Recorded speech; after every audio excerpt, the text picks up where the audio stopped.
Alrighty, now we're going to talk about direct democracy in California, one of the things that makes our state so special. So, first, we're going to talk about what a ballot measure is, and that is a proposed law or amendment to the state constitution or local charter that appears on your ballot. So, why do we care? Why do we need to deal with, you know, these types? Why is direct democracy important? So, it has the idea, direct democracy is to supplement the regular lawmaking process and a safeguard. So when a legislator refuses to act, we have that right as the people to go in and take charge and ask for change. So again, just like in the past lecture, this was based on the hybrid government role in California that was established in 1911 by the Progressives. So this statewide initiative process, it's really important for us to have a strong understanding of this. So this direct initiative process enables Californians to propose laws. Fellow citizens then vote on these laws without the participation of the legislator or the governor.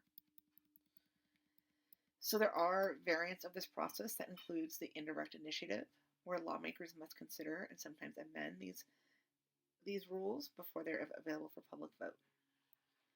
Then there's the idea that there's no change to the actual propositions because we don't want the legislator getting involved here. We want the citizen's voice to be heard in this type of situation.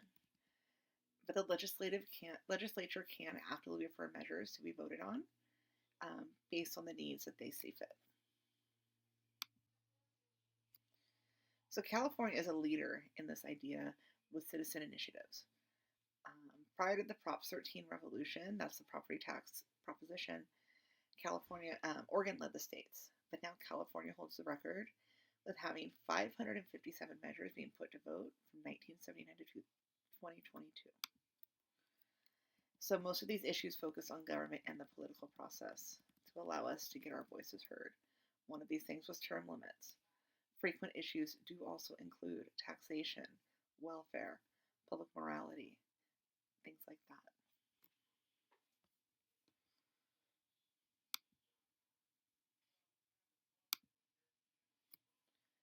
So these, a statewide processes, the reforms do not allow amendments. Reforms are forced on government incoherently and cannot be changed once approved, except through the initiative process. So in 2000, a change was required that minors who committed certain violent offenses were to be tried as an adult, but the court said this was an injustice, so that a reform had to be made, and that cannot be amended. And laws can be okay. So then, direct democracy conditions, representative democracy. Usually, the initiative process conditions the actions of elected officials as intended. But some measures exacerbate divisions, eroding representatives' ability to act collectively for the common good. Rules like these have driven lawmakers into standoffs over how to balance the state budget, regulate businesses, address public health issues, and clean up the environment. It's important that laws can be proposed at multiple levels in California, and any registered voter may propose a state law and go through the steps to get it put on the ballot. Similar to the federal system, interest groups dominate our political system. Our system was initially designed to reduce this influence, but you and I lack the money and the time to gather all those signatures needed to put things on the ballot. So typically, I was actually wrong in class when I mentioned the cost of these signatures. Typically, they get $7 per valid signature. And it's so easy for these to be disqualified, right? And then large donors do manipulate the system because they have the money, so they are the ones that can seek to make change in the political system.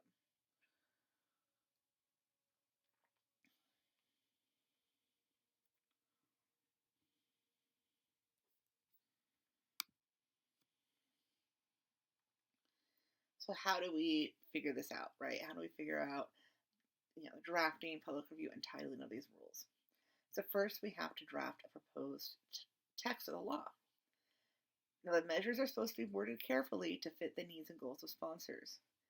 It is the responsibility of the writer to correct errors or ambiguities that may provide opponents with an excuse to challenge them in court. I don't know if they do anything good about that, making them clear. And then it's submitted for public review. A proposed initiative must be submitted with 2 grand to the Attorney General's office. It is then posted online for a 30-day review period. Then we have changes to the wording of the law. We have up to 5 days after the review period concludes to change the wording. And it must happen before the Attorney General assigns a title and summary. And then the Attorney General will assign a title. The title and summary of 100 words or fewer is then printed on petitions and circulated for signatures. The state also provides a fiscal analysis of the proposed law if the AG, the Attorney General, requests one. Okay, so now we're at the qualification stage. How do we actually get the initiative put on the ballot? So the initiative's proponents must circulate formal petitions containing the official title and summary of the law and gather enough valid voter signatures to qualify for the ballot.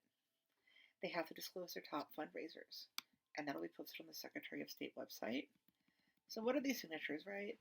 So these signatures, it's based on a percentage of all votes cast for governor during the previous election.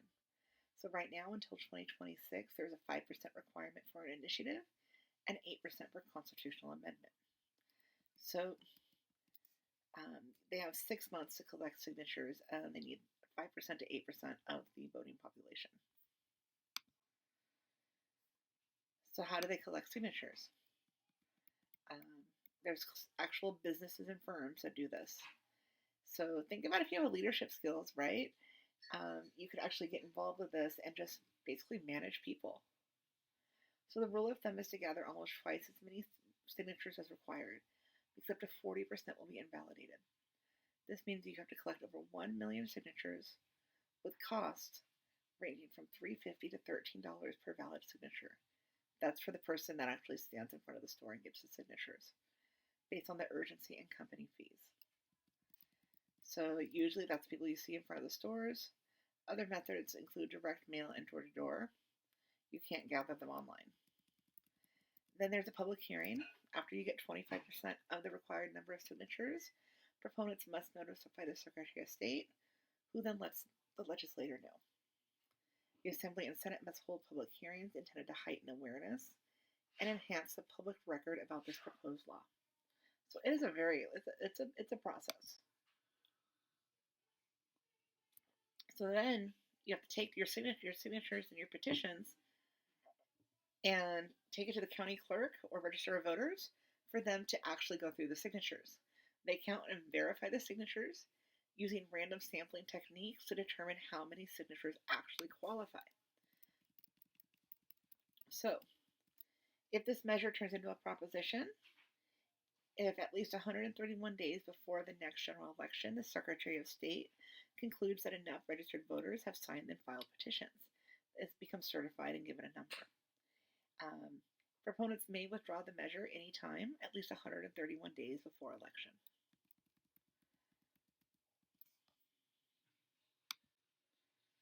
Then it becomes the campaign stage. You got to get your information out there. People got to know what it is. So it means of campaigning: social media, TV, radio, mass mailings. You got political consulting firms that are experts in this, and it can be very expensive to use them, but it's also effective. Up to $100 million alone can actually be spent on these really controversial measures. So big companies like to do this to defeat threats. A lot of times you'll see a lot of the Indian tribes get involved. Another example of the big companies getting involved was when they had a proposition that wanted to treat DoorDashers, Ubers, and Instacart drivers as actual employees instead of independent contractors. And those companies put a lot of money into defeating that measure. So the Secretary of State does track all campaign finance activity, and you can find that information on their website. And then that official ballot guide goes out. That is prepared by the Secretary of State and will get sent to all of us who are registered voters with an analysis of every measure's purpose, the effects and fiscal impacts along with arguments and rebuttals. But even then, those are also written in a very confusing pattern.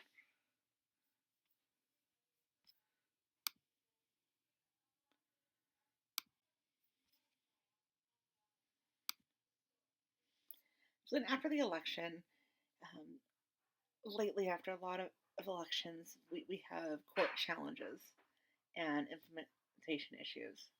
So within 5 days of an election being certified, these bills do go into effect.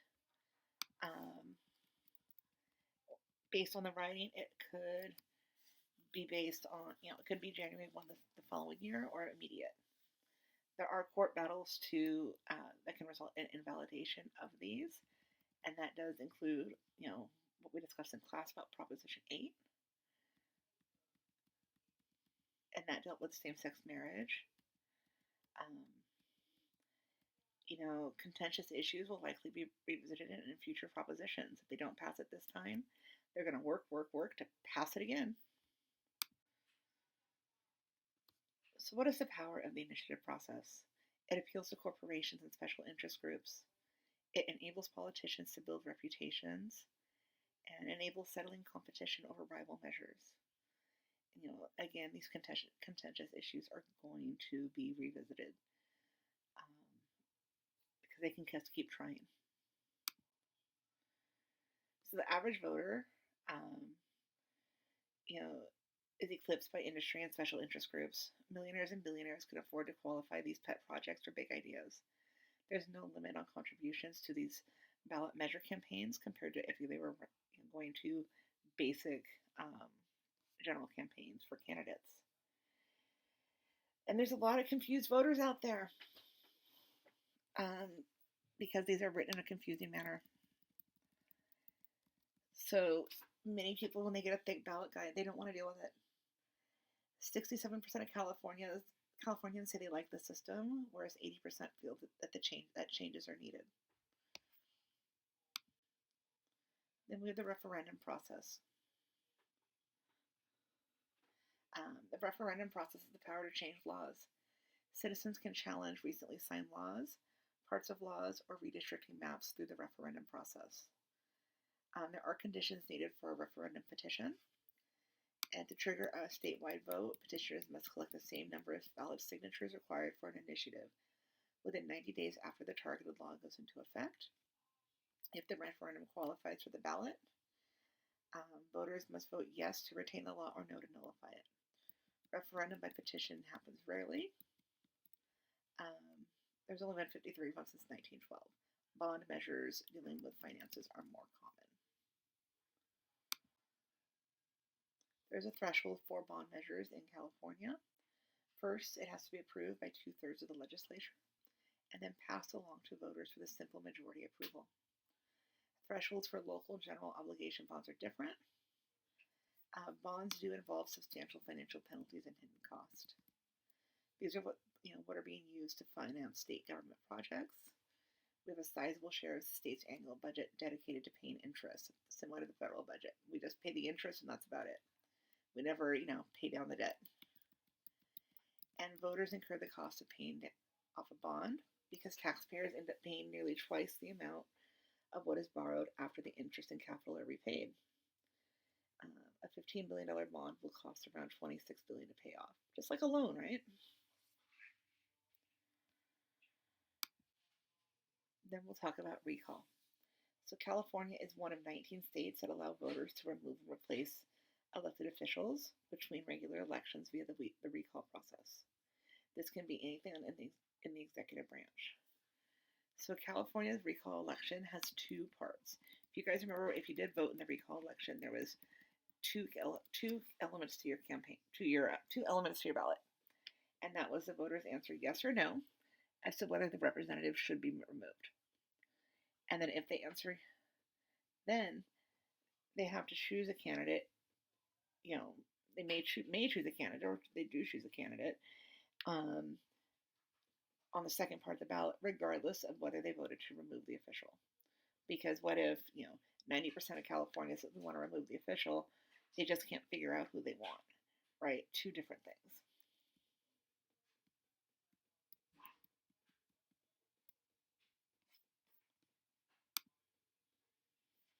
The majority of recall attempts nationwide are aimed at local officials, either your judges, your school board members, or your city council members.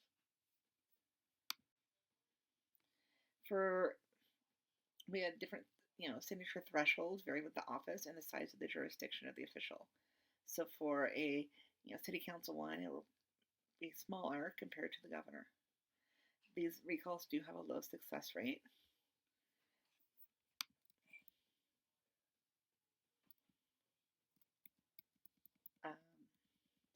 Because it takes a simple majority to recall an incumbent, but the replacement wins by plurality. So a replacement could be voted into office by a tiny segment that represents only 10% of the eligible electorate. And then it might lead to expensive special elections. So direct democracy is more of something that gets used at the local level than at the state level. So, some of these things like the recall can actually be weaponized by different, political campaigns. Referendums are rare, but the initiative processes do have a high success rate in the state.